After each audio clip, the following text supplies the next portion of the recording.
E aí eu vou fazer essas aulas assim, eu gravo e coloco lá no canal para a pessoa assistir na hora que quiser, para eu não ter que, não é que não ter que, mas,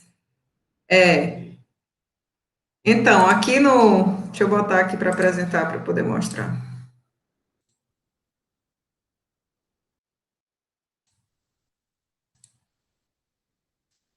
Bom dia, Daniel.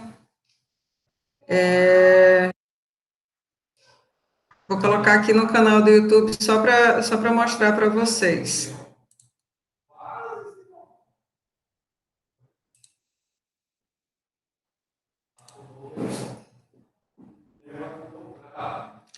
Então, aqui, ó, o que que aconteceu? Teve um problema, né, com a outra turma, né, com relação à prova deles, e aí aqui, ó, tem uma aula de exercícios que eu coloquei para eles, né, e fora isso, a gente está tudo andando junto, as duas turmas com relação ao conteúdo, né. Então, na aula passada de vocês, a gente falou sobre como determinar os grupos pi, né, e aí, como o semestre da gente acaba dia 30, o semestre todo, né, a turma tem que estar consolidada, agora já são dia 6, então eu vou começar hoje com vocês a parte do conteúdo de escoamento interno viscoso, né? E aí eu vou gravar hoje ou amanhã uma aula com relação a essa parte de análise dimensional e coloco lá no canal do YouTube. E aí essa aula, ela é uma aula extra, né, com relação ao calendário lá do SIGA. Olharem aqui no SIGA de vocês, tem algumas aulas extra, né, marcadas, né? Tem aquela aula extra de revisão que a gente fez em março, né? E aqui, ó, coloquei aulas de exercícios da segunda unidade, marcando uma no dia 31 de março, outras aqui, ó, de análise dimensional, semelhança, tarará. Então, essas aulas aqui extra, eu vou gravar, né? Fazendo exercícios, vou colocar elas no canal do YouTube, e aí vocês vêm com as dúvidas desses exercícios, das listas, enfim, e a gente resolve, certo? Por quê? Para a gente não ter que achar um horário de todos nós conseguirmos e fazer isso funcionar, porque eu sei que agora vocês também estão com muitos professores, né, das outras disciplinas fazendo a mesma coisa, né? Porque também todos têm que cumprir a carga horária, né? Então, eu achei que essa seria uma forma da gente contornar isso, certo? Ok para todos? Tudo bem?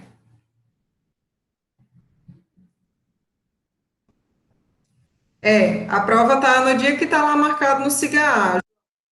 A prova da terceira unidade está marcada dia 22, é uma quinta-feira.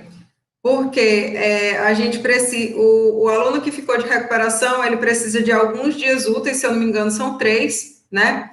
Entre a divulgação do resultado da terceira avaliação e a prova, né? A quarta avaliação. Então, se 22 a gente faz a prova, divulga o resultado entre 22 e 23, o aluno fica com a segunda, a terça e a quarta, né? Que são os 3 dias úteis, e dia 29 faz a prova final da disciplina, certo?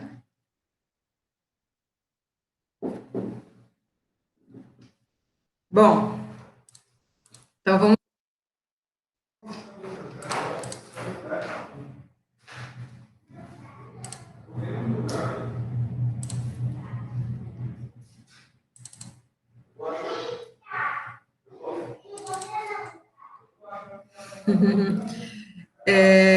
Só para eu achar aqui. Pronto. Então, hoje a gente começa a falar de escoamento interno viscoso, né? Que é a parte justamente que eu tinha dito para vocês no começo dessa terceira unidade, que a gente tinha visto no final da segunda unidade o uso da equação de Bernoulli, né? E aí a gente tinha dito, olha, a equação de Bernoulli se presta para o escoamento de fluidos não viscosos, né, fluidos incompressíveis e tudo mais. E na parte de análise dimensional, porque a análise dimensional, ela trazia uma ferramenta, né, para a gente modelar esse escoamento viscoso, né, e agora, efetivamente, a gente vai começar a falar desse escoamento viscoso, né, e aí a gente vai falar de escoamento viscoso, tanto interno quanto externo, certo? A gente vai começar pelo caso externo, mas só qualitativamente, né? E em seguida a gente fala do escoamento interno, qualitativamente e quantitativamente, para os dois tipos de escoamento, né? Regime laminar, regime turbulento. E em seguida a gente retorna para o caso do escoamento externo, né? Agora que a gente já tem desenvolvido essas relações com respeito à viscosidade, tá? Está demorando aqui para abrir? Foi. Então, veja só. Quando a gente falava, né, aqui até agora na disciplina, né, de mecânica dos fluidos, em viscosidade, a gente dizia que era a tendência que um fluido apresentava a tendência não, a propriedade, né, que reflete essa tendência do fluido em resistir ao movimento, né? Então, era a propriedade que a gente correspondia a ela com o atrito interno dessas moléculas do fluido, né, para impedir, né, esse movimento do fluido. Então, a gente dizia que um fluido que era mais viscoso, ele oferecia mais resistência ao escoamento do que um fluido que é menos viscoso. E aí a gente tinha para fluidos newtonianos aquela relação que a gente já conhece entre tensão aplicada e a taxa de deformação que o fluido sofria, e aí a gente dizia que a viscosidade era justamente quem relacionava essas duas coisas, né? Então, para os fluidos newtonianos, a relação entre a taxa de deformação e a tensão aplicada era direta e igual à viscosidade do fluido, né?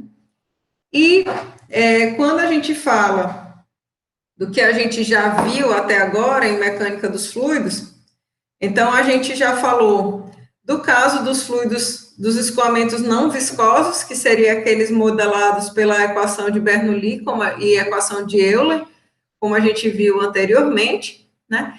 E agora a gente vai tratar do caso do escoamento viscoso desses fluidos, né? Seja esse escoamento em regime laminar ou em regime turbulento, e ocorra ele, né, de maneira interna ou externa. Então, a gente vai basicamente se ater a esse lado aqui dos nossos processos de escoamento de fluidos. Com relação à compressibilidade, né,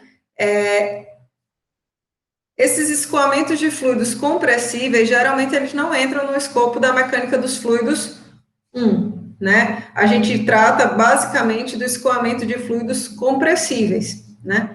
Quer dizer, incompressíveis. Sejam eles gases a baixa velocidade, sejam eles líquidos, né? Então, o escoamento compressível, ele é um problema de mecânica dos fluidos um pouco mais complexo, né? Geralmente fica ou para a mecânica dos fluidos 2, ou para o pessoal que vai enveredar para essa área de aeroespacial, engenharia aeroespacial, tá?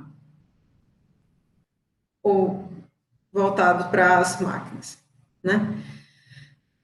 Então, na aula passada, quando a gente falou, né, dos números adimensionais, como que a gente determinava quais grupos PIGs que eram importantes para um dado problema físico que a gente estivesse estudando, né? Então, a gente trabalhou com o número de Reynolds e com o número de Freud, certo?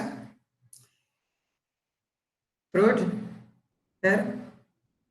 Bom, e aí, quando a gente fala nesses grupos adimensionais, é importante a gente relembrar que esses grupos, eles são formados, né, por razões entre forças, né? A gente pode trabalhar, né, ou analisar a maior parte desses grupos adimensionais como razão entre forças, né? principalmente aquela força relacionada à inércia do fluido. Então, a gente sabe que a força de inércia seria aquela força modelada pela segunda lei de Newton, né? Então, a gente tem o produto massa vezes aceleração, e se a gente for destrinchar esses termos, né? Eu não vou fazer isso matematicamente, tá? Mas aqui só de uma maneira qualitativa para vocês, a gente tem que a força de inércia seria o produto massa vezes aceleração, né? Então, massa a gente pode expressar como sendo massa específica vezes um volume, vou colocar aqui L ao cubo, né? E a aceleração, né, é uma relação entre variação da velocidade no intervalo de tempo, né, em um ΔT. Em um ΔT. Então, a gente pode entender, né, ou tentar compreender essa força de inércia como sendo, na realidade, uma relação entre a massa específica, uma velocidade ao quadrado, né, vezes uma dimensão de comprimento ao quadrado. Por que ao quadrado? Porque, veja só, a gente tem aqui, ó, velocidade dividido por um intervalo de tempo, né, dando uma variação de velocidade no intervalo de tempo, resultando na aceleração do fluido. E aqui a gente tem dimensão de comprimento ao cubo, então eu poderia expressar isso como uma dimensão de comprimento ao quadrado, vezes uma velocidade ao quadrado. Estou falando disso muito mais qualitativamente do que quantitativamente, tá, pessoal? E por que que eu falo dessa força de inércia, né? Porque quando a gente trata de muitos desses adimensionais de mecânica dos fluidos, eles trazem uma relação justamente entre a força que eles representam, seja essa força uma força referente à viscosidade, pressão, gravidade, etc., com a força de inércia, a força referente ao movimento desse fluido, né? Então, por exemplo, o número de Reynolds, ele é formado pela relação entre a força de inércia e a força viscosa do fluido, né? O número de Freud vai trazer a relação entre a força de inércia e a força gravitacional, né? Então, esses números adimensionais, eles surgem a partir dessa relação de forças, né? E a gente vai usá-los, né, sempre que for necessário para um dado problema físico, para explicar um dado problema físico. Então, a gente tem, só para exemplificar algum deles, e aí a gente poder chegar realmente no número de Reynolds, que é um adimensional que a gente vai tratar com mais propriedade, né, agora nessa parte de escoamento viscoso, tá bom? Então, a gente tem, por exemplo, o número de Freud sendo a razão da força de inércia com a força gravitacional, né? Então, ele caracteriza a importância relativa do peso em uma dada condição de escoamento, certo? E aí, ele vai ser útil, né? Sempre que a gente for trabalhar com cálculos de ressalto hidráulico, ou projeto de estruturas hidráulicas, né? Projeto de navios, porque ele vai trazer essa força relativa, né? Entre a força referente ao movimento e o próprio peso desse fluido. O número de Mach, a gente já conheceu e usou ele anteriormente, né? E disse que o número de Mach, ele trazia o limite para a avaliação da compressibilidade, né? Então, se o número de Mach fosse maior do que 0,3, a gente considerava que a compressibilidade do fluido ela era uma propriedade importante, né? E ele surge justamente, então, da razão entre essas forças de inércia, né, que seria o movimento do próprio fluido, e a força referente à compressibilidade desse fluido, né? A gente tem o número de Weber, trazendo a relação entre as forças de inércia e a tensão superficial. Então, ele vai ser importante sempre que a gente estiver tratando de processos em que a gente tenha uma interface gás-líquido, né? Então, quando a gente tem o escoamento de fluido como uma película, por exemplo, Então, sobre uma superfície, né? Então, esses processos, eles vão ser trabalhados com o uso do número de Weber, né? Mas como eu falei para vocês, né, no começo da aula, o nosso foco agora vai ser em trabalhar com os escoamentos viscosos, né? Então, o número adimensional que ele trabalha nessa perspectiva dos escoamentos viscosos é justamente o número de Reynolds, né? Que é o número adimensional mais famoso da mecânica dos fluidos, a gente já usou aqui realmente. E ele é usado justamente para descrever o regime de escoamento de um dado fluido. Né? Como assim o regime de escoamento? Né? O Reynolds, ele fez experimentos em que ele tinha um tanque muito grande que alimentava um tubo transparente, certo? E ele injetava nesse tubo transparente um filete de corante, né? Então, esse corante aqui, ele conseguia ver, né, como que estava acontecendo o escoamento. E aí ele conseguia, através de uma válvula externa, controlar justamente a vazão desse escoamento, então ele conseguia trabalhar com qual era a velocidade com que esse fluido escoava aqui dentro dessa tubulação, certo? Então, o Reynolds, quando ele trabalhou com esse experimento, né, ele verificou que existiam dois tipos, né, majoritários de escoamentos, né? Os escoamentos que ele chamou de laminares, que eram aqueles em que esse corante ele praticamente não alterava, né? Seu caminho, ele escoava numa linha reta, né? Em todo o campo aqui de escoamento. Então eu tinha a inserção do corante aqui numa dada linha num dado ponto aqui desse escoamento, e ele permanecia, né, nessa condição em todo o tubo, né? Então, isso caracterizava um tipo de escoamento em que o fluido escoava em camadas, né? E essas camadas, elas não se misturavam. Então, era como se houvesse um escoamento em lâminas, realmente, do fluido, certo? Então, esse escoamento foi chamado de escoamento laminar. Essa condição de escoamento, ela ocorria sempre que esse número de Reynolds, ele era muito baixo, né? Então, para a gente ter um número de Reynolds pequeno, isso significava que os efeitos inerciais, ou seja, a importância da viscosidade era significativa. Por quê? Porque aqui a gente tinha um denominador grande, importante, de tal maneira que esse número aqui, ele era dividido por um número maior, então ele resultava, né, num número de Reynolds pequeno, num número de Reynolds menor, certo? Esse tipo de escoamento aqui, a gente consegue trabalhar com ele analiticamente, então a gente consegue modelar realmente como que isso está ocorrendo matematicamente, então para os escoamentos laminares, é possível uma solução analítica direta, tá? Quando essa velocidade do escoamento, ela aumenta significativamente, então perceba, esse numerador aqui, ele aumenta também, significando que esse número de Reynolds, ele também cresce. Então, quando a gente tem um número de Reynolds elevado, significa que os efeitos inerciais, os efeitos referentes à velocidade do escoamento, eles superam os efeitos viscosos, né? E aí a gente tem a configuração de um escoamento turbulento.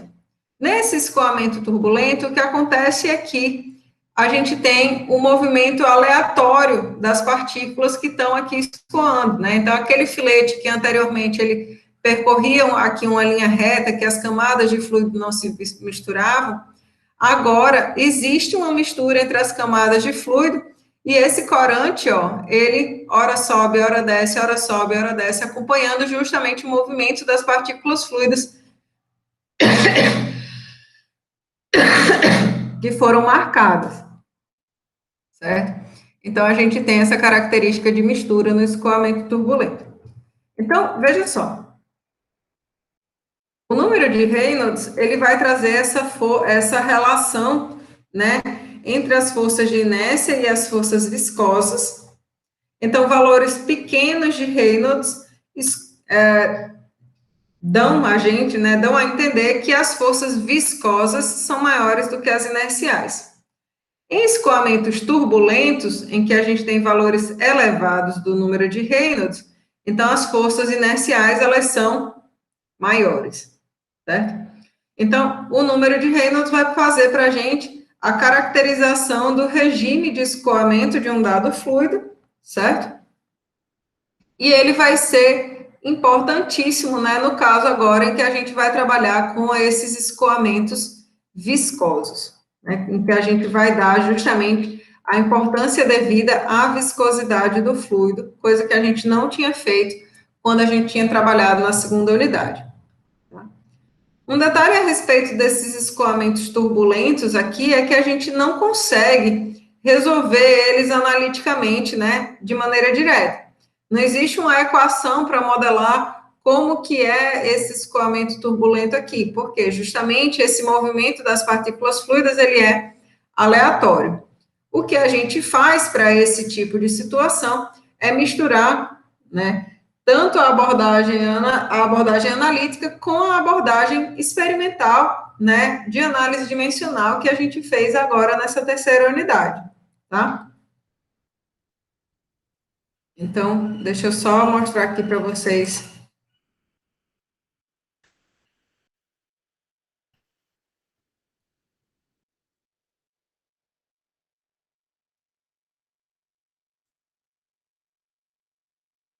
Menina, eu não quero pesquisar no meu canal, não. Eu quero só entrar no YouTube. Ele disse.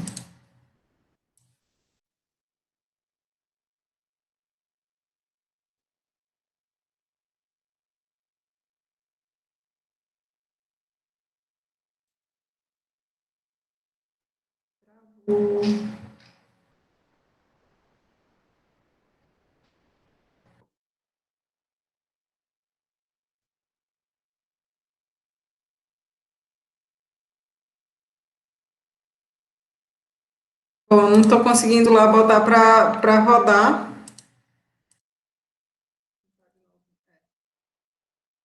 Não estou conseguindo nem ver se vocês ainda estão aqui. Se vocês estão aqui, dão um oi para mim, só falando, porque senão eu não estou nem conseguindo abrir a aba da apresentação para falar com vocês.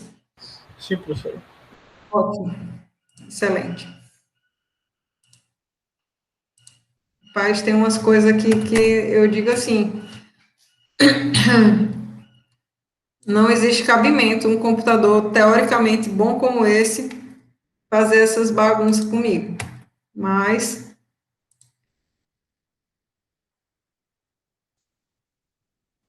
bom, deixa eu ver se agora ele. Vamos lá. YouTube. Ótimo.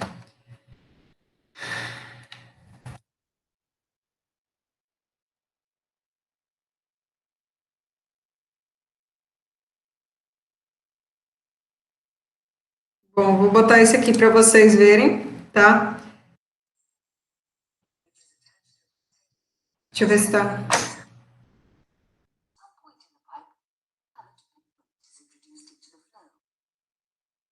A man called Osborne Reynolds observed that when the velocity of the flow was low, a simple undisturbed coloured trickle was seen to flow along the pipe. This orderly, stable flow in a fluid is known as laminar flow. However, when the velocity of the flow increases, the coloured trickle becomes increasingly unstable, and with any further increase in the flow velocity, a turbulent and violent flow of the liquid ensues. This is called turbulent flow. We study the flow of fluids with different viscosities and change the diameter of the pipe. We will see that the transition from laminar to turbulent flow in a pipe always occurs at the same value. This value is known as the Reynolds number and is equal to the fluid velocity along the pipe axis multiplied by the diameter of the pipe divided by the kinematic viscosity of the fluid. This combination of the flow parameters is known as Reynolds number. Como é que eu apago isso aqui? In the pipe, Não sai, professor. occurs at a Reynolds number of 2,300.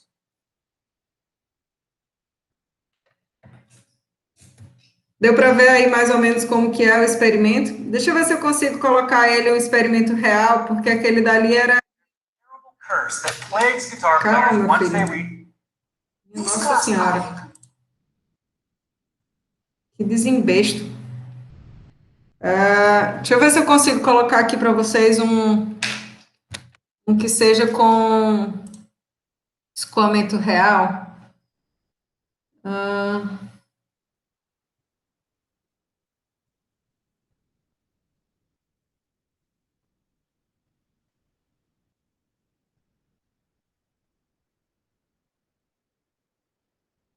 Bom, eu acho que isso aqui dá certo. Vamos ver. Ó, esse aqui tá um caso do escoamento laminar, ó, e vai aumentando a velocidade. Tá vendo que ele faz umas ondinhas aqui? Isso aqui seria a condição de transição de regimes de escoamento. Quando ele aumenta mais ainda a velocidade, ó, essa transferência de quantidade de movimento entre as camadas do fluido aumenta demais, e aí você não consegue mais nem ver praticamente o corante, né? Ele se dispersa muito rapidamente ao longo do próprio escoamento. Então, esse seria o experimento aí de Reynolds, tá, pessoal? E como que ele trabalhou, né, nessa perspectiva de definir esses limites para um tipo de escoamento e outro. Como vocês viram lá no vídeo, ele estabelece, né, que para o escoamento laminar, essa transição de regimes ocorra com um número de Reynolds de 2.300, né, aproximadamente. E aí a gente já começa a ter a condição de transição de regimes e entrar no escoamento turbulento, tá? Quando a gente estava falando também dessas classificações aí de escoamentos, né, eu disse para vocês que agora a gente ia trabalhar com esses escoamentos viscosos, tanto interno quanto escoamento viscoso externo, né? E o que seria essa diferença de um e de outro? No caso do escoamento externo, o fluido, ele escoa, ó, livremente, né? Então, eu não tenho nenhuma limitação de espaço para que esse fluido ocorra. Então, eu não tenho paredes que limitem, o que indiquem a direção, né? Você só pode escoar até aqui. Não. Então, o escoamento externo, ele não tem limitação de orientação imposta por contornos sólidos, como paredes, né, tubulações, etc. Então, a gente pode considerar o escoamento de fluido sobre uma placa plana, ou aerofólios de um carro, ou sobre essa roda, né? Esses escoamentos que ocorrem aqui de fluido, né, externamente a um objeto, né? Então, a gente tem corpos que são imersos numa massa fluida, são considerados escoamentos externos. Já os escoamentos internos, eles têm, né, um contorno sólido, uma seção que delimita o espaço em que esse fluido vai estar escoando. Então, por exemplo, a gente tem o escoamento de um fluido dentro de uma tubulação de ar de um shopping.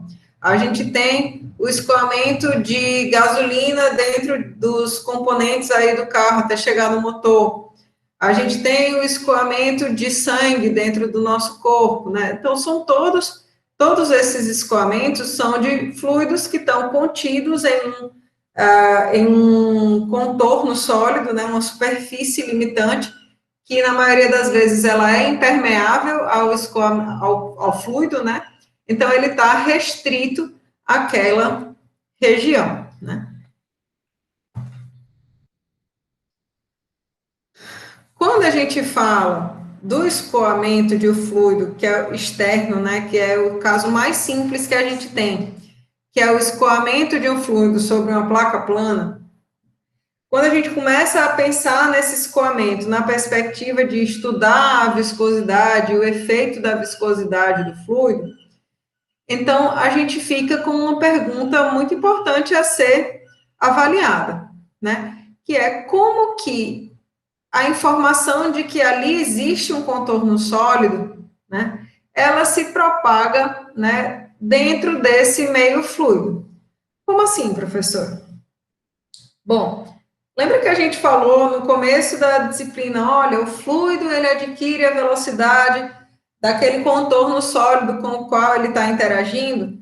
Então, a gente disse, por exemplo, que o fluido, quando ele entra em contato com uma placa que está parada, ele adquire velocidade igual a zero, em contato com essa placa, né? A gente tinha falado isso e chamado isso de uma condição de não escorregamento.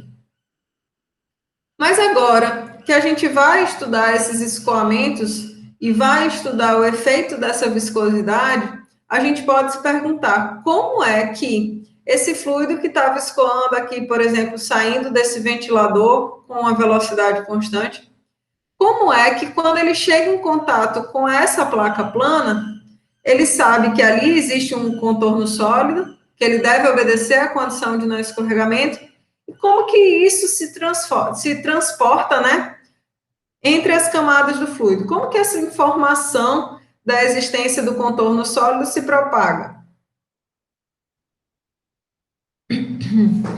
A gente diz que isso ocorre, pessoal, através do que a gente chama de uma camada limite, certo? Essa camada limite, ela é uma camada que ela se forma, uma camada de fluido, né? Que ela se forma adjacente a esse contorno estacionário, a esse contorno sólido, que a gente sabe que se ele estiver estacionário, o fluido em contato com essa placa, né, com esse contorno sólido, ele também vai ter velocidade igual a zero, pela condição de não escorregamento. E o que acontece na camada limite é que esse fluido que entra em contato com a placa sólida, ele adquiriu aqui uma velocidade igual a zero, né? Ele entrou em repouso quando ele sentiu a presença desse contorno sólido, e ele passa a retardar as camadas que estão ali em contato com ele, né? As camadas subjacentes, as camadas que estão de fluido que estão próximas a ele. Então, à medida que o fluido escoa sobre essa placa plana, né? Existe a informação de que aqui existe uma superfície estacionária, ela é transferida dessa primeira camada de fluido, que tem velocidade igual a zero, para a camada de fluido imediatamente superior, né? E quem faz essa passagem dessa informação, digamos assim, o fofoqueiro dessa história, é a viscosidade, né? Por quê? Ela é justamente a propriedade física do fluido que vai estar envolvida nessa transmissão da informação de que aqui existe um contorno sólido, o fluido deve desacelerar e ele deve obedecer justamente àquela lei da viscosidade de Newton, né? Então, aqui a gente tem um fluido aqui que entra em contato com essa placa e passa, né, a sofrer um cisalhamento, né, passa a sofrer a ação de uma tensão cisalhante entre as camadas do fluido, né, então esse fluido ele passa a se deformar, né, uma vez que essas camadas, elas estão adjacentes umas às outras, né, e a viscosidade, ela é esse agente que traz, né, para a gente a medida da resistência do fluido ao escoamento. Então, a viscosidade é o agente que vai ser responsável por puxar essas camadas de fluido, né, e retardar o movimento do fluido dentro dessa camada limite. Então, aqui a gente tinha uma única porção de fluido que era perturbada, né, num ponto mais adiante, a gente tem mais camadas de fluido que vão percebendo essa ação da viscosidade, e isso aí vai aumentando e vai aumentando, né? Então, se a gente for considerar posições cada vez mais distantes desse bordo de ataque, né, aqui ele chama de outras posições X na direção do escoamento, né, então, se a gente for considerar posições mais distantes com relação a esse bordo de ataque, a gente percebe que mais e mais fluido passa a sentir esses efeitos da viscosidade, certo? Porém, sempre vai existir uma região, né, que está longe dessa placa, que praticamente não foi perturbada ainda por esses efeitos, né, que não sentiu ainda a presença desse contorno sólido. Tá vendo que aqui a gente tem, ó, o perfil uniforme de velocidades, e que aqui, ó, fora dessa linhazinha, né, eu continuo com essa velocidade, o infinito, que seria a velocidade da corrente livre do fluido, né? Então, a gente diz que a camada limite, ela é uma camada que limita a região do escoamento próxima à interface entre o fluido que escoa e um outro corpo, né, um contorno sólido qualquer, onde os efeitos viscosos, eles determinam a configuração do escoamento. Ou seja, onde os efeitos viscosos, eles são importantes, eles são determinantes, certo? Então, a gente tem um fluido que inicialmente estaria escoando com a velocidade o infinito. Quando ele entra em contato com esse contorno sólido aqui nesse ponto, ele passa a obedecer a condição de não escorregamento, né? Então, ele adquire velocidade zero. E o fato de ele obedecer essa condição de não escorregamento impõe, né, para camadas seguintes do fluido o efeito da viscosidade, né? O fluido ele passa a se deformar devido ao fato de que aqui ele tem que adquirir a velocidade igual a zero junto com esse contorno sólido, junto a esse contorno sólido. Então, a gente tem aí a deformação das camadas de fluido, formando o que a gente chama de camada limite, que é essa região em que os efeitos viscosos são importantes, né? E a gente vai tendo as perturbações nas camadas de fluido, né? E aí, uma pergunta que sempre me fazem é: o desenvolvimento da camada limite sobre uma placa plana, como essa que a gente está estudando, tem fim? Então, essa pergunta aqui, ela é um pouco até filosófica, eu digo, porque assim, não tem fim, né? Quanto mais a gente caminhar ao longo dessa placa plana, mais a gente vai ter regiões de fluido perturbado e mais a gente vai ter uma espessura dessa camada limite que vai crescer, né? Mais e mais fluido ele vai estar sentindo a presença desse contorno sólido. Então, esse desenvolvimento da camada limite, ele vai ter fim quando o contorno sólido tiver fim. Então, se a gente estiver falando de uma mesa, né? Ah, acabou a mesa, eu ainda vou ter camada limite? Como que você vai ter camada limite se acabou-se o contorno sólido? Né? Se não tem o contorno sólido, para a gente ter essa interação fluido-objeto, como que a gente vai ter camada limite? Certo?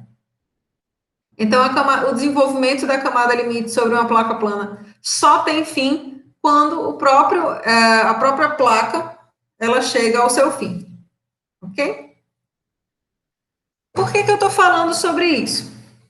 Porque agora, quando a gente for trabalhar com os nossos escoamentos internos, a viscosidade é um agente que está presente no escoamento dos fluidos, sejam eles internos ou externos, né? Então, vai haver desenvolvimento da camada limite no caso externo e no caso interno.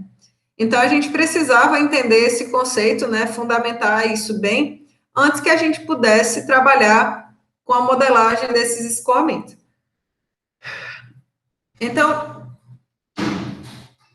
quando a gente fala no escoamento interno, que vai ser esse primeiro tipo de escoamento que a gente vai trabalhar agora, então a gente disse que eram escoamentos nos quais os fluidos encontravam-se completamente restritos por paredes sólidas.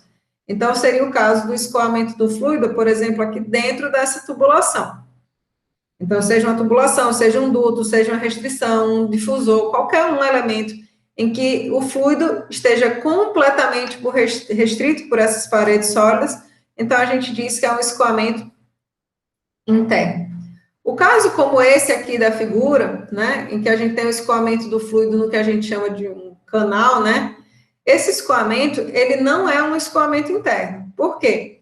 Porque, primeiro, o fluido não preenche totalmente aqui a área do contorno sólido, e segundo, né, esse escoamento aqui, ó, ele permite um caráter de transferência de massa por evaporação, por exemplo, permite transferência de calor aqui dentro dessa ação com a atmosfera. Então, esse tipo de escoamento aqui, ele não está sendo modelado agora por a gente, isso que é o escoamento em canal, certo?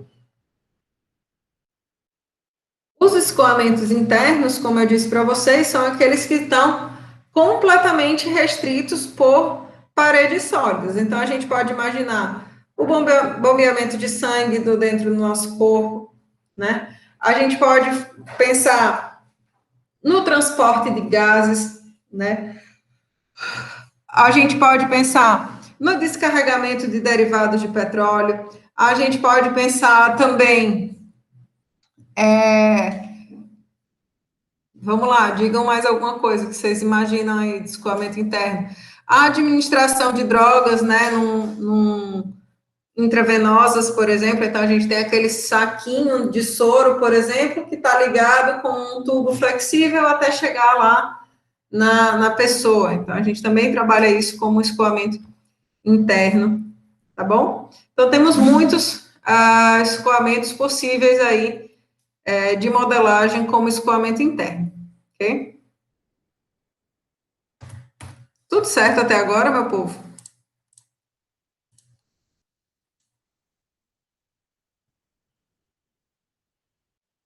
Tranquilos?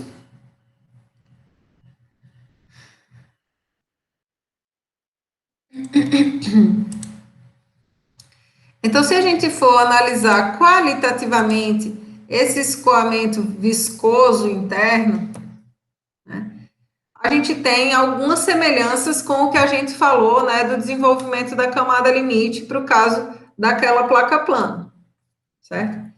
Então, vamos imaginar que a gente tenha um fluido qualquer, que ele entra dentro dessa tubulação aqui na seção 1 e vai ser descarregado aqui através dessa seção 6, certo?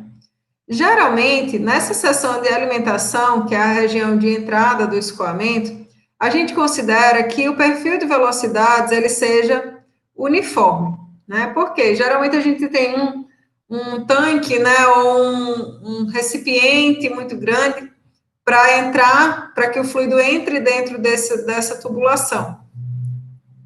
Então, a gente praticamente considera que esse perfil de velocidades ele é uniforme. E veja só, faz sentido a gente fazer essa consideração, porque é uma entrada, digamos assim, abrupta de fluido, né? Uma entrada súbita de fluido nessa tubulação. Então, e essa tubulação que não tinha, que está, né, agora sujeita a esse escoamento de fluido, e ela está estacionária, né, obviamente. Então, esse fluido, ele passa a ter contato com o contorno sólido aqui da tubulação, né? E da mesma maneira que a gente viu anteriormente, né? Ele passa a formar o que a gente chama de uma camada limite, né? Então, o fluido, na hora que ele entra em contato aqui com o contorno sólido dessa tubulação, que tem velocidade igual a zero, ele adquire velocidade também igual a zero, e essa camada de fluido, esse fluido aqui estacionário, ele passa, né, a aderir, ele adere a essa superfície estacionária, e os efeitos viscosos, né, provocam essa formação da camada limite, né, reduzindo as velocidades das camadas sucessivas de fluido. Né? Então, aqui, ó, a gente tem o início da formação da camada limite. Percebam que isso aqui é uma coisa tridimensional, Então, se a gente for pensar assim, ó, nessa perspectiva da tubulação, né, se a gente for observar a tubulação tridimensionalmente, então, na entrada da tubulação, a gente tem um perfil de velocidades uniforme. Esse fluido, ele começa a formar uma camada limite, mas isso aqui não acontece só nessa extremidade e nessa, como está destacado nesse plano, né? Isso ocorre em todos os pontos dessa tubulação, né? Então, essa formação dessa camada limite é uma coisa meio que tridimensional que vai ocorrendo, né, em todas essas direções aí da tubulação, certo? Então, perceba que essa formação da camada limite, ó, ela vai crescendo a camada limite aqui, crescendo, crescendo, crescendo, e existe, né, nesse trecho aqui, uma mudança no perfil de velocidades, né? Então, ó, enquanto no início do escoamento a gente tinha um perfil de velocidades aqui uniforme, todo mundo com velocidade igual, né? Numa posição mais adiante, esse perfil de velocidades, ó, em parte ele está aqui sujeito à camada limite, né? E uma parte dele ainda não sentiu esses efeitos viscosos, né? Continua com essa velocidade aqui inicial. Mas, à medida que a gente vai avaliando posições sucessivas, né, nesse escoamento, essa porção que sentiu a presença da camada limite, ela vai, ó, crescendo. Enquanto a porção invíncida, ou seja, a porção que não sentiu ainda esses efeitos de velocidade, de viscosidade, ela vai diminuindo, certo? Então, a existência dessa camada limite, ela provoca uma mudança no perfil de velocidades, né? Então, a equação da componente, né, ela é uma função tanto da posição radial quanto da posição x, né, em que a gente está avaliando esse escoamento. Percebem que esse perfil de velocidades ele muda tanto com a direção radial quanto com a posição x?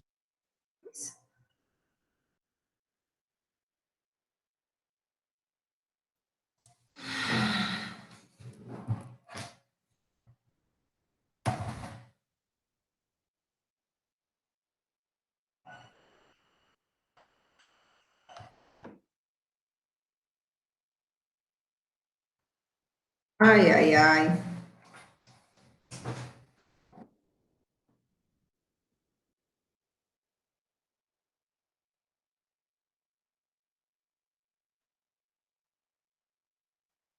Conseguiram ver, pessoal, que tem essa diferença de uma posição para outra, de um x para o outro, a gente tem perfis de velocidade diferentes. Então, enquanto essa camada limite ela está se formando, né, enquanto existe essa região aqui de formação de camada limite, a gente tem um perfil de velocidade que ele muda de um ponto para outro.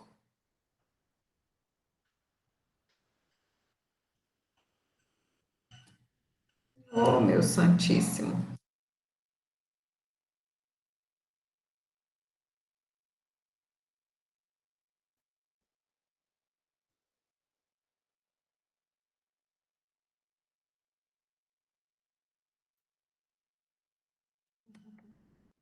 Não, meu filho, não.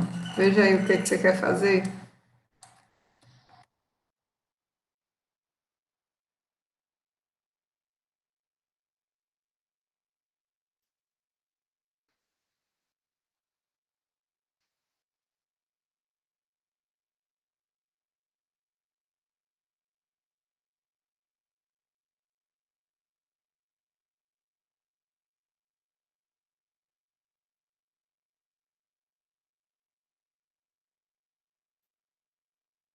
Pessoal, deixa eu fazer uma pergunta para vocês agora que esse bicho está travado aqui, e aí vocês podem, né, ter um minutinho aí para conversar comigo.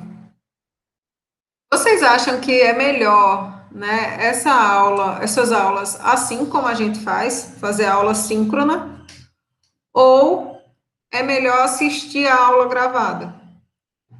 Porque assim, agora a gente está online e tem 8 pessoas, né? Às vezes tem mais, às vezes tem menos, mas às vezes eu penso que o povo está tudo assistindo as aulas só gravadas.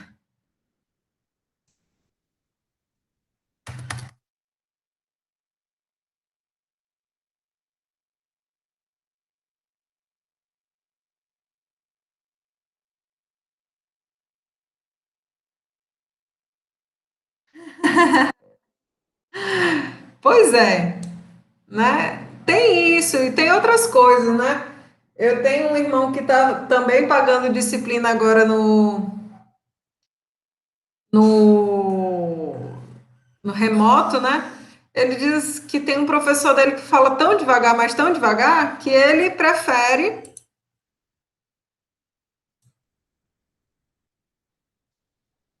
que ele simplesmente prefere não assistir a aula. Ele assiste a aula na hora que ele quer, de conversa que ele quer, né? Então, tem dias que ele para falar a 1,25, tem dias que bota a 1,5, e aí uma aula que era 1 hora e 1 hora e meia vira 40 minutos, meia hora.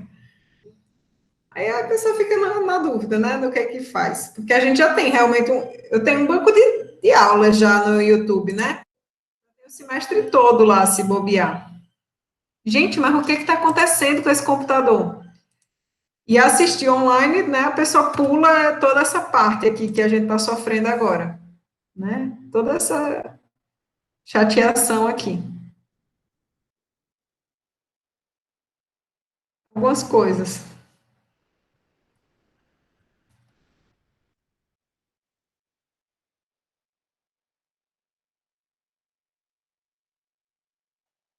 Pois é. Aí eu fico pensando, se semestre que vem, o que é que eu faço, né? Se eu boto os meninos para verem a gravada e entrar em contato comigo, mas aí ao mesmo tempo eu acho que não é legal, e aí é difícil.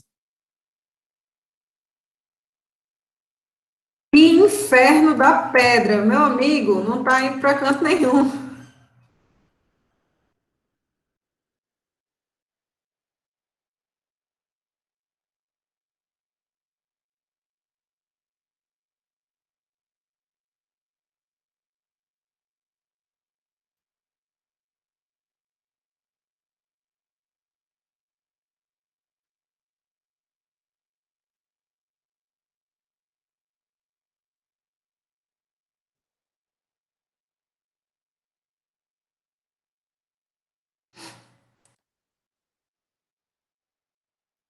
É bagunça.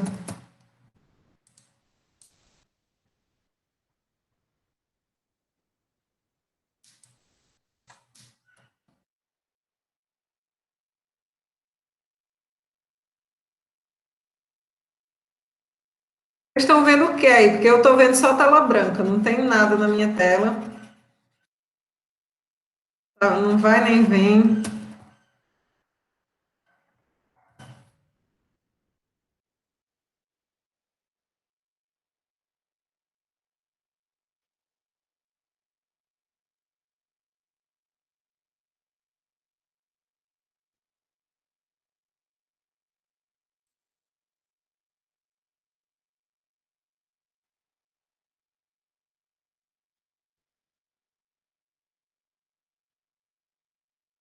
Pessoal, eu vou dar uma ligeira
Olá, meu povo, voltei.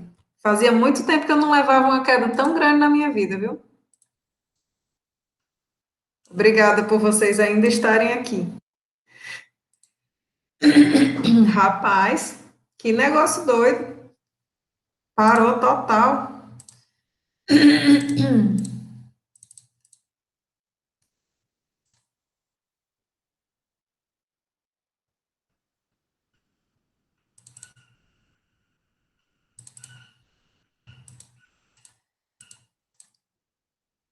E eu desliguei, voltei de novo, e aí nada aconteceu. Eu voltei de novo, eu tive que reiniciar 2 vezes o computador, somente. Bom,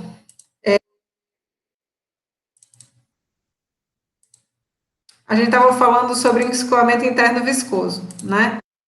Esse escoamento interno viscoso, especificamente, a gente estava falando sobre desenvolvimento da camada limite dentro de um tubo, né? Porque o que acontece, né?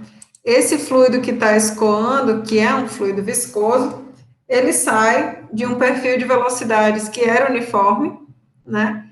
Para entrar em contato com esse contorno sólido, que são as paredes do tubo. Então, vai ocorrer a formação da camada limite, justamente como a gente falou anteriormente, né? Exatamente como a gente tinha falado para o caso lá da placa plana, externa e tal, né? Então, os efeitos viscosos é que vão provocar essa aderência do fluido às paredes desse contorno, né? E aí vão provocar a formação dessa camada limite, e a presença dessa camada limite, essa formação da camada limite faz com que esse perfil de velocidades aqui, ó, ele vá mudando de um ponto para o próximo, né? Então, inicialmente a gente tinha um perfil de velocidades uniforme, depois a gente já tem um efeitozinho dessa camada limite, que vai mudando a velocidade ao longo dessa posição radial, em seguida ele volta para o perfil uniforme e depois volta a sentir os efeitos da camada limite. Então, perceba que o surgimento da camada limite faz com que o perfil de velocidades ele passe a ser uma função, né? Ele era uniforme aqui na entrada, mas ele passa a ser uma função tanto da posição radial, né, quanto da posição ao longo desse eixo X, enquanto essa camada limite ela está se desenvolvendo. E que sempre vai existir nesse trecho aqui uma região em que não existe ainda nenhum efeito de viscosidade sendo sentido pelo fluido, né? Então, todos os efeitos viscosos, eles estão restritos aqui a essa camada limite. E aí, na medida em que a camada limite vai crescendo, né? Então, essa região invíscida que ela vai diminuindo, certo? Até que chega um ponto em que a camada limite ela toma toda a seção do escoamento, né? Então, é como se a camada limite que estivesse surgindo, se formando aqui nessa parte superior, encontrasse com essa que vem formando-se da parte inferior e todas as outras, né, que vem se formando na lateral aqui dessa tubulação, certo? Então, vai existir um ponto aqui, que é aqui a partir desse ponto 2, em que, na realidade, todo o escoamento, ele é uma camada limite. A camada limite, ela cresceu tanto que ela tomou toda a seção transversal do escoamento, né? Nessa condição, a gente diz que o escoamento, ele é plenamente desenvolvido. Então, o perfil de velocidades na condição do escoamento completamente desenvolvido, ele só é uma função, olha, dessa posição radial aqui. Ele não é mais função da direção X. Lembra que a gente dizia isso quando a gente estava falando lá do escoamento, modelando os escoamentos com o uso das equações de Navier-Stokes? Então, a gente dizia, olha, vamos considerar que esse escoamento esteja completamente desenvolvido. Aí vocês diziam, mas o que isso quer dizer? Né? Isso quer dizer que esse perfil de velocidades que a gente vai determinar, ele não vai mais modificar do ponto 2 para o ponto 2,2, 2,3, 2,4, 2,5 até chegar no 3, certo? Ele vai ser um perfil de velocidades que ele só é uma função dessa cota radial. Obviamente, né, se você provoca mudanças no escoamento, o perfil de velocidades também vai ter que se ajustar, né? Então, se, por exemplo, entra-se numa seção curva, como essa daqui, o fluido ele tem que se ajustar à curva, né? Você percebe que ao longo da curva vai ter direções. A gente tem esse fluido, ele vai preencher toda a região aqui da curva, obviamente, né? Mas vão ter regiões que vão estar sujeitas a uma aceleração maior do que outras, né? Tal como a gente, quando vai fazer curva numa estrada, né? A depender da posição que você está nessa curva, se mais para dentro ou mais para fora, você tem uma aceleração diferente. Então, o fluido também vai ter acelerações diferentes. Então, nesse tipo de elemento, por exemplo, a gente tem mudança no perfil de velocidades. Então, ó, vai existir um perfil diferente aqui nessa seção 4 em relação ao perfil aqui completamente desenvolvido da seção 2.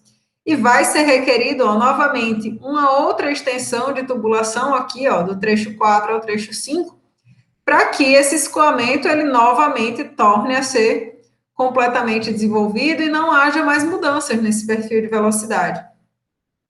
Então, sempre que a gente diz que o escoamento está completamente desenvolvido, significa que não existe mais mudança desse perfil de velocidade de um ponto, né, para o outro, né, ao longo do escoamento. Mas o perfil, percebam, né, ele pode mudar desde essa cota R igual a 0 até R igual a Rzão, que seria o raio da tubulação, certo? E sempre que a gente tiver elementos que mudem a configuração do escoamento, curvas, válvulas, bombas, etc., a gente vai precisar de novo trecho para que o fluido se adeque, para que haja a formação de nova camada limite, e aí o fluido entre na condição de plenamente desenvolvido novamente. Certo? Então, esse trecho de entrada em que ocorre essa formação dessa camada limite, a gente chama de comprimento de entrada, né? A gente define isso como sendo a distância desde o local em que a camada limite atinge a linha de simetria até a entrada da tubulação, né? E esse comprimento de entrada aqui, ele vai depender, obviamente, do tipo de escoamento. Como assim do tipo? Na verdade, do regime, né, desse escoamento. Porque, perceba, se o fluido está escoando dentro dessa tubulação, ao longo de, né, seguindo um escoamento laminar, a gente tem que esse desenvolvimento dessa camada limite, ele é mais lento. Por quê? Porque uma camada de fluido só interage com a camada adjacente, e assim sucessivamente, né? Se o fluido que está escoando, ele escoa segundo um regime turbulento, então, a gente tem que essa formação da camada limite, ela ocorre de maneira mais rápida. Por quê?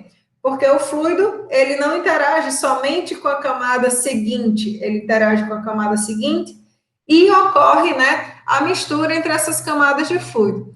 Então, a formação da camada limite no escoamento turbulento, ela segue, uma relação de lei de potência para esse comprimento de entrada, enquanto no escoamento laminar, essa relação ela é linear.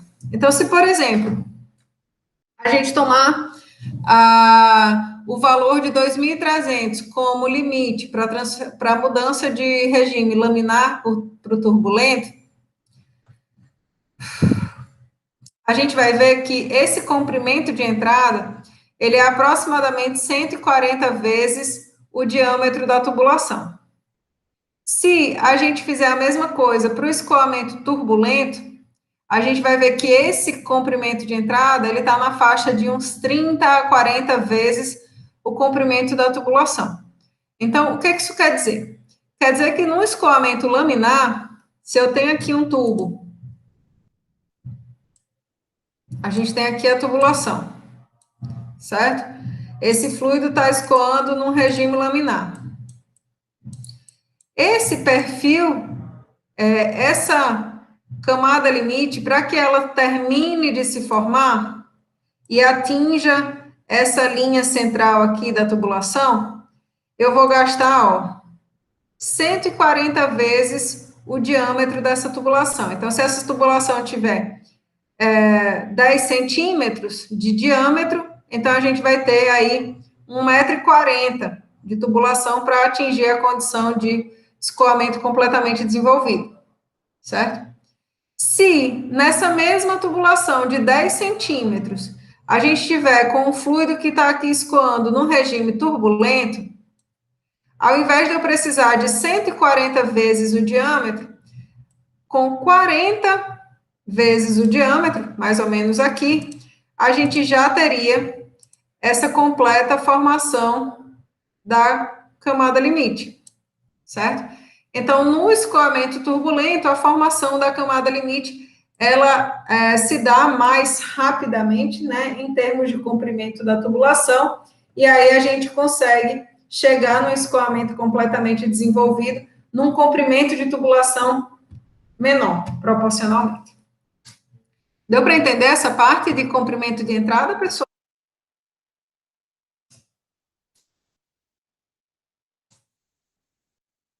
Tranquilos?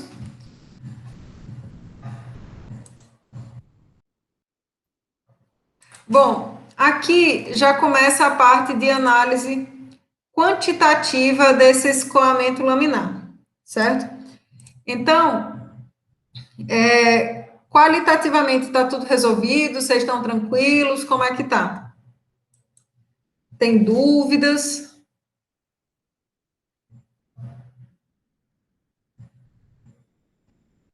Pronto. Então, se a gente for passar para uma análise quantitativa desse escoamento,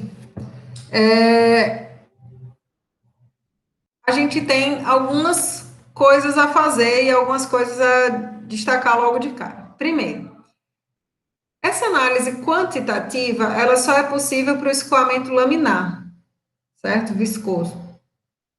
Para o escoamento turbulento, como a gente não tem, não tem como descrever completamente essa formação e essa mistura das camadas de fluido, a gente não consegue fazer essa análise quantitativa que a gente vai fazer agora. Mas uma parte do que a gente vai desenvolver aqui também é válida para o escoamento turbulento, certo? Então, nessa parte de análise quantitativa, o que a gente vai determinar? Qual que vai ser o perfil de velocidades no escoamento laminar? Qual que vai ser a vazão? Como que a gente calcula a queda de pressão para esse escoamento, certo? E a gente vai fazer isso a partir da nossa conservação do momento linear, conservação da massa, para um elemento de análise infinitesimal dentro dessa tubulação que está sujeita a esse escoamento do fluido, certo?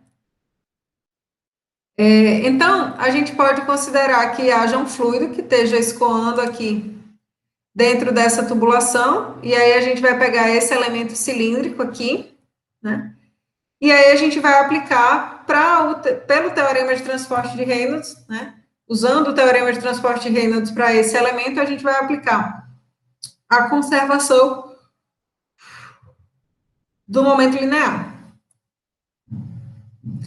Considerando que esse escoamento seja completamente desenvolvido, ou seja, aquele perfil de velocidades que a gente vai determinar agora, ele já é após o desenvolvimento da camada limite, né? Em regime permanente de um fluido incompressível em um tubo horizontal, certo? Variações, né, informações subsequentes, o tubo não está horizontal, ou o fluido não é incompressível, etc., a gente pode considerar mais adiante, né, em casos específicos. Mas esse seria o conjunto, né, de considerações típicas aí para a gente partir para a análise desse processo. Então, se a gente for observar a equação da conservação do momento linear para o escoamento em regime permanente, então esse primeiro termo aqui vai embora, né? Se esse escoamento, além disso, é de um fluido incompressível, então a gente sabe que a vazão mássica na seção de entrada tem que ser igual à vazão mássica na seção de saída. Como a gente tem uma mesma área de escoamento, né, não tem variação aqui nesse nosso elemento da área de escoamento, então a velocidade aqui nessa seção de entrada é igual à velocidade na seção de saída. Então, esse termo aqui, ó, ele se cancela. Então, a gente tem que a taxa de variação do momento linear do sistema, que seria a somatória desses dois termos, é igual às forças de superfície que atuam sobre esse elemento, mais as forças de campo. Como a gente está tratando desse elemento na tubulação horizontal, né? Então, as forças de campo gravitacional ao longo dessa direção X também são nulas, né? Então, a gente fica com a informação de que as forças que atuam sobre esse elemento que a gente está trabalhando são exclusivamente forças de superfície, né? E o somatório dessas forças de superfície tem que ser igual a zero. Quais forças de superfície que a gente tem? Forças referentes à pressão e forças referentes ao cisalhamento. Então, a gente tem a pressão que atua na face direita, menos a força referente à pressão que atua na face esquerda, tendo que equilibrar justamente, tendo que ser, né, essa diferença de pressão sendo causada aí pelo cisalhamento do fluido. Então, percebam, isso aqui é uma informação importante para a vida da gente, né? Se o fluido ele é viscoso, existe uma tensão cisalhante, né? E a presença dessa tensão cisalhante faz com que surja uma diferença de pressão ao longo da direção do escoamento do fluido. Então, porque esse fluido ele é viscoso, surge uma diferença de pressão ao longo do escoamento do fluido. Ou seja, a viscosidade causa queda de pressão no escoamento do fluido. Isso é muito importante e essencial aí para a nossa vida de mecânica, de engenheiros, tá?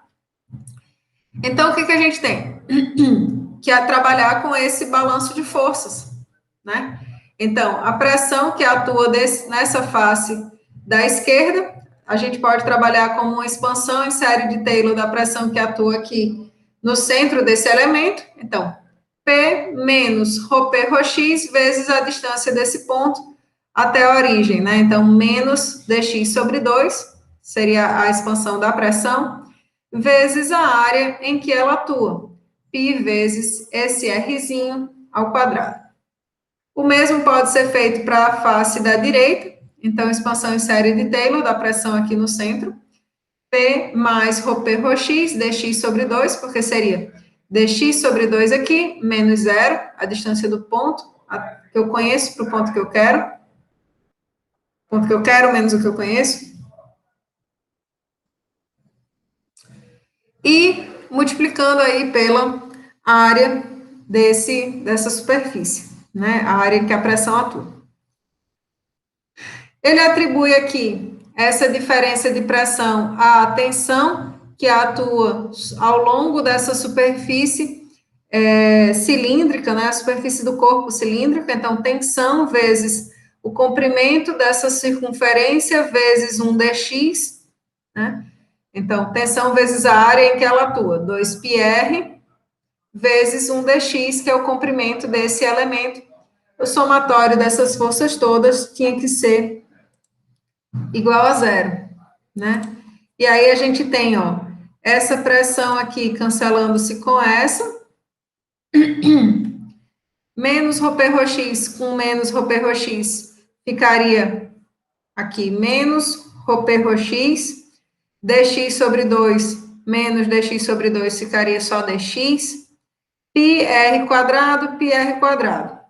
Vou cortar agora todos os πr, ó, πr, π, r, π, r, né? E os dx, ó, que aqui tinha ficado dx e dx, né? Eu vou cancelar aqui, ó, dx com esse dx daqui, tá? Então, eu ficaria com menos ρP ρx vezes R, mais a tensão vezes 2, tinha que ser igual a zero, né? quando a gente passa esse termo de tensão, quando a gente passa esse ρP, ρx vezes R para o outro lado da equação, a gente obtém justamente essa relação aqui. ρP, ρx vezes R igual a tensão num ponto R, x vezes 2, certo? Esse termo aqui, ρP, ρx, perceba que isso aqui é uma diferença, né? De pressão. ρP, ρx é pressão 2 menos pressão 1 dividido por x2 menos x1, né, pessoal? Então, se eu considerar o 2 aqui mais adiante e aqui o ponto inicial do nosso escoamento, perceba que a pressão no ponto 2, ela é menor do que a pressão no ponto 1, certo? Resultando que ΔP, ou seja, P2 menos P1, vai dar um valor negativo, certo? Então, ρP, ρx, que seria o nosso gradiente de pressão, ele é o negativo de ΔP sobre L, que a gente chama de queda de pressão. Por que que eu estou falando isso assim? Veja só, ρP, ρx, como eu falei para vocês, ela trata de uma diferença de pressão dividido por um comprimento L aqui, né? E isso aqui eu falei para vocês que dá uma quantidade negativa, certo? x2 menos x1, x2 é uma posição mais adiante do que x1. Então, x2 menos x1 dá positivo, dá um valor L qualquer, mais P2 menos P1 dá um valor negativo, certo? Porque a pressão no ponto 2 é menor do que a pressão no ponto 1. Então, em geral, quando a gente está falando desses escoamentos de fluido, a gente não quer trabalhar com essas variações de pressão, esses gradientes de pressão, com valores, ter que se preocupar se esse valor é positivo ou negativo. Então, quando a gente diz que um dado escoamento está sujeito a uma queda de pressão de, sei lá, 10 megapascal, a gente já sabe que do ponto inicial para o ponto final, a diferença de pressão é de 10 megapascal, certo? Então, quando a gente fala de uma queda de pressão de um valor, por exemplo, de 10 megapascal, positivo, né? A gente já está dizendo que a pressão no ponto 2, ela é menor do que a pressão no ponto 1 em 10 megapascal, certo? Então, o nome queda de pressão, ele já dá a informação de menos ΔP, menos ρP, ρx, certo? Deu para entender isso? Às vezes o pessoal se confunde do que é positivo, o que é negativo. Então, queda de pressão é o positivo da diferença de pressão entre dois pontos. Por quê? Porque a gente já sabe que esse fluido ele vai diminuir de pressão ao longo do escoamento devido aos efeitos viscosos. Então, a gente diz que ele está sujeito a uma queda de pressão nesse escoamento. Certo? Então,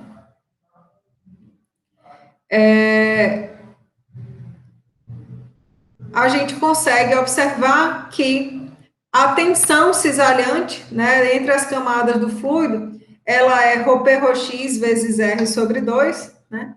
E se a gente for trabalhar com a tensão de cisalhamento na parede do fluido, então esse Rzinho é igual ao próprio raio da tubulação, né? E aí a gente diz que essa tensão na parede, ela vale ΔP, ou seja, a queda de pressão, ΔP sobre L, vezes R sobre 2. Por quê, professora? Porque, perceba, esse tal Rx aqui, que a gente considerou, é a tensão que está atuando sobre a camada do fluido, não é isso? Então, seria a tensão que uma camada de fluido exerce na camada subsequente. Na parede, a gente tem que a tensão que atua na camada do fluido aponta numa direção, e a tensão que atua na parede da tubulação atua na direção oposta, certo? Então, essa tensão na parede é igual a ΔP sobre L vezes o raio da tubulação sobre 2, que é a tensão máxima que esse fluido vai estar sujeito, né? E ela vai ser máxima justamente pelo fato de que nessa condição o fluido ele tem que passar a ter velocidade igual a zero, né? Então ele está sujeito a uma tensão tão grande que ele atinge o repouso. A gente diz, ó, então se a gente for analisar essa variação da pressão, a queda da pressão ao longo do escoamento, né? Então, enquanto a camada limite ela está se desenvolvendo, esse gradiente de pressão ele não é constante, né? Por quê? Porque a gente tem todos esses efeitos de desenvolvimento da camada limite consumindo a pressão consumindo essa pressão do escoamento, né? Quando a gente tem a condição de escoamento plenamente desenvolvido, ou seja, que essa camada limite ela já tomou totalmente essa seção do escoamento, né, toda a tubulação, então a gente verifica que essa queda de pressão ela é constante ao longo da tubulação, ok? Pessoal, eu vou parar por aqui. Na aula que vem a gente continua com essa parte de análise quantitativa, e aí a gente vai chegar nas equações dos perfis de velocidade e tudo mais.